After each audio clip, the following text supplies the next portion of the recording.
South superstar Allu Arjun अभिनीत film Pushpa two the rule film record पर record break करुच्ची। तो हेलो फ्रेंड नमस्कार, मु देव आपको स्वागत करुच्ची मोर चैनल सिनेमा खबर रख नजर को। तो फ्रेंड पुष्पा दि रूल फिल्म रिलीज हेबार मात्र 6 दिन मध्य 1000 कोटी क्लब रे सामिल होई रेकर्ड करिछि। सोशल मीडिया रे पुष्पा दि रूल निर्माता पक्षरु एही सूचना दिया जाइछि। ଏହା ସହ ପ୍ରଥମ ଭାରତୀୟ ଚଳଚ୍ଚିତ୍ର ଭାବେ ରିଲିଜ୍ ହେବାର ସପ୍ତାହେ ମଧ୍ୟରେ ପୁଷ୍ପା ଟୁ 1000 କୋଟି କ୍ଲବରେ ପହଞ୍ଚିଛି। ପୂର୍ବରୁ ଏହି ରେକର୍ଡ ବାହୁବଳୀ ଫିଲ୍ମ ନାମରେ ଥିଲା। ମାତ୍ର 10 ଦିନ ମଧ୍ୟରେ ବାହୁବଳୀ 1000 କୋଟି କ୍ଲବରେ ସାମିଲ ହୋଇଥିଲା। ସେହିପରି 2022ରେ ରିଲିଜ୍ ହୋଇଥିବା RRR ଏବଂ ଯବାନ ଫିଲ୍ମ 16 ଏବଂ 18 ଦିନରେ 1000 କୋଟି କ୍ଲବରେ ସାମିଲ ହୋଇଥିଲା। ରିପୋର୍ଟ ଅନୁଯାୟୀ ଗତ ଗୁରୁବାର ରିଲିଜ୍ ହେବାର ପ୍ରଥମ ଦିନରେ ପୁଷ୍ପା ଟୁ ୱାର୍ଲଡ ୱାଇଡ୍ରେ 294 କୋଟି କଲେକ୍ସନ୍ କରିଥିଲା, ଯାହା ଗୋଟେ ବହୁତ ବଡ଼ ଆମାଉଣ୍ଟ। ଆଗରୁ କୌଣସି ଫିଲ୍ମ ଏତେ ବଡ଼ ପ୍ରଫିଟ୍ ହେଇନଥିଲା। ତ film Pushpa two the rule world ୱାଇଡ୍ରେ 294 କୋଟି କଲେକ୍ସନ୍ କରିଛି।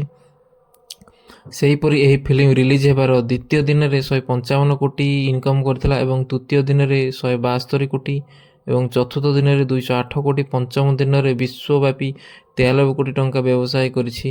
ତ ଫ୍ରେଣ୍ଡ ମଙ୍ଗଳବାର ସୁଦ୍ଧା ପୁଷ୍ପା ଟୁ ଚଳଚ୍ଚିତ୍ର ଭାରତୀୟ ବକ୍ସ ଅଫିସ୍ ପ୍ରାୟ 650 କୋଟି ଟଙ୍କା ବ୍ୟବସାୟ ଅଲରେଡ଼ି କରିସାରିଛି। ପୁଷ୍ପା ଟୁ ଦ ରୁଲ୍ 2024ର ସବୁଠୁ ସଫଳ ଫିଲ୍ମ ହୋଇଛି। ଫିଲ୍ମର ରିଲିଜ୍ ପୂର୍ବରୁ ଯେତିକି ଅନୁମାନ କରାଯାଉଥିଲା, ଏବେ ତାଠାରୁ ଅଧିକ ବକ୍ସ ଅଫିସ୍ ଏହା ପରଫର୍ମ କରୁଛି। ଫ୍ୟାନ୍ସଙ୍କୁ ଆଶା ଥିଲା ଯେ ପୁଷ୍ପା ଟୁ ଅନେକ ଫିଲ୍ମର ରେକର୍ଡ ଭାଙ୍ଗିବ, ତେବେ ବର୍ତ୍ତମାନ ତାହା ହିଁ ଘଟୁଥିବା ଦେଖିବାକୁ ମିଳୁଛି। ଅଲ୍ଲୁ ଅର୍ଜୁନ ଫିଲ୍ମକୁ ପ୍ରମାଣିତ କରିଦେଇଛି ଯେ ପୁଷ୍ପା ବର୍ତ୍ତମାନ ୱାର୍ଲଡ ଫାୟାରରେ ପରିଣତ ହୋଇଛି।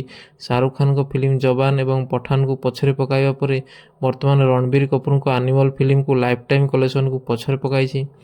ଫିଲ୍ମ ସାରା ଦୁନିଆରେ 1000 କୋଟି ଟଙ୍କାର କଲେକ୍ସନ୍ କରିବା ସହ ଭାରତ ମଧ୍ୟ ଜବରଦସ୍ତ କଲେକ୍ସନ୍ କରୁଛି। ପୁଷ୍ପା ଟୁ ରିଲିଜ୍ ହେବାର ଗୋଟିଏ ସପ୍ତାହ ଅତିକ୍ରମ କରିଛି, ଏବେ ବି ଏହି ଫିଲ୍ମର କ୍ରେଜ୍ ଥମିବାର ନାଁ ନେଉନି। ଏହି ଫିଲ୍ମ ରିଲିଜ୍ର ସପ୍ତମ ଦିନ ଇତିହାସ ରଚିଛି। ପୁଷ୍ପା ଟୁ ସପ୍ତମ ଦିନ ସବୁଠୁ ଅଧିକ ରୋଜଗାର କରିଥିବା ଫିଲ୍ମ ବହି ନିଜ ନାମରେ କରିଛି। ରିପୋର୍ଟ ମୁତାବକ ଏହି ଫିଲ୍ମ ଭାରତରେ ସପ୍ତମ ଦିନ 687 କୋଟି କଲେକ୍ସନ୍ କରିଛି। ହିନ୍ଦୀ ଭର୍ଜନରେ ପୁଷ୍ପା ଟୁ ପ୍ରଥମ ଦିନରେ 70 କୋଟି ଏବଂ ଦ୍ୱିତୀୟ ଦିନରେ 56 କୋଟି, ତୃତୀୟ ଦିନରେ 73 କୋଟି ଏବଂ ଚତୁର୍ଥ ଦିନରେ 85 କୋଟି ଏବଂ ପଞ୍ଚମ ଦିନରେ 46 କୋଟି ଏବଂ ଷଷ୍ଠ ଦିନରେ 36 କୋଟି ଜବରଦସ୍ତର କଲେକ୍ସନ୍ କରିଛି। ଏହି ଫିଲ୍ମ କେବଳ ହିନ୍ଦୀ ଭାଷାରେ ହିଁ ସପ୍ତମ ଦିନରେ 398 କୋଟି ଟଙ୍କା ରୋଜଗାର କରିଛି। ଭାରତରେ ସପ୍ତମ ଦିନ ଅଲ୍ଲୁ ଅର୍ଜୁନଙ୍କ ଏହି ଫିଲ୍ମ 687 କୋଟି କଲେକ୍ସନ୍ କରିଛି। ତ ଫ୍ରେଣ୍ଡ ଏହାରି ମଧ୍ୟରେ ବହୁତ ଗୋଟେ ଦୁଃଖ ଖବର ବି ଆସିଛି କି ଏହି ସିନେମାର ପ୍ରିମିୟର ସମୟରେ 4 ଡିସେମ୍ବରରେ ଯେତେବେଳେ ହାଇଦ୍ରାବାଦ ଗୋଟେ ସିନେମା ହଲ୍ରେ ଏହି ଫିଲ୍ମର ପ୍ରିମିୟର ଶୋ ହେଉଥିଲା, ତ ସେତିକିବେଳେ ଅଲ୍ଲୁ ଅର୍ଜୁନ ସେଠାରେ ଉପସ୍ଥିତ ଥିଲେ।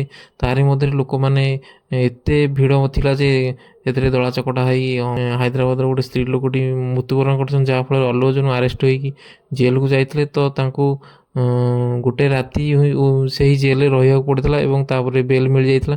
ତ ଏହି ଦୁଃଖ ଖବର ମଧ୍ୟରେ ବି ମଧ୍ୟ ସିନେମାଟି ବହୁତ ଭଲ କଲେକ୍ସନ୍ କରୁଛି ଏବଂ ବହୁତ ରେକର୍ଡ ବି କଲାଣି। ତ ଆଗକୁ ଆହୁରି ରେକର୍ଡ କରିବ। ତ ଦେଖାଯାଉ ଲାଇଫ୍ ଟାଇମ୍ କଲେକ୍ସନ୍ କେତେ କରୁଛି। ତ ଫ୍ରେଣ୍ଡ ଯଦି ଏହି ଫିଲ୍ମ ଆପଣ ଦେଖିକି ଆସିଛନ୍ତି, ତ ଫିଲ୍ମଟି କିପରି ହେଇଛି ଏବଂ ଫିଲ୍ମ ଆଗକୁ କ'ଣ କ'ଣ ସବୁ ରେକର୍ଡ କରିବ, ତ ଆପଣ ନିହାତି ଭାବେ କମେଣ୍ଟ ମାଧ୍ୟମରେ ଜଣାନ୍ତୁ। ତ ଭିଡ଼ିଓଟି ଲାଷ୍ଟ ପର୍ଯ୍ୟନ୍ତ ଆପଣ ଦେଖୁଥିବାରୁ ଆପଣଙ୍କୁ ଅଶେଷ ଅଶେଷ ଧନ୍ୟବାଦ ଏବଂ ଭିଡ଼ିଓଟି ଯଦି ଭଲ ଲାଗିଥାଏ ଲାଇକ୍ କରନ୍ତୁ, କମେଣ୍ଟ କରନ୍ତୁ ଏବଂ ସେୟାର କରନ୍ତୁ ଏବଂ ଚ୍ୟାନେଲରେ ଆହୁରି ଅଧିକ ଭଲ ଭଲ ଭିଡ଼ିଓ ଦେଖିବା ପାଇଁ ଚ୍ୟାନେଲକୁ ସବସ୍କ୍ରାଇବ୍ କରନ୍ତୁ। ଜୟ ଜଗନ୍ନାଥ।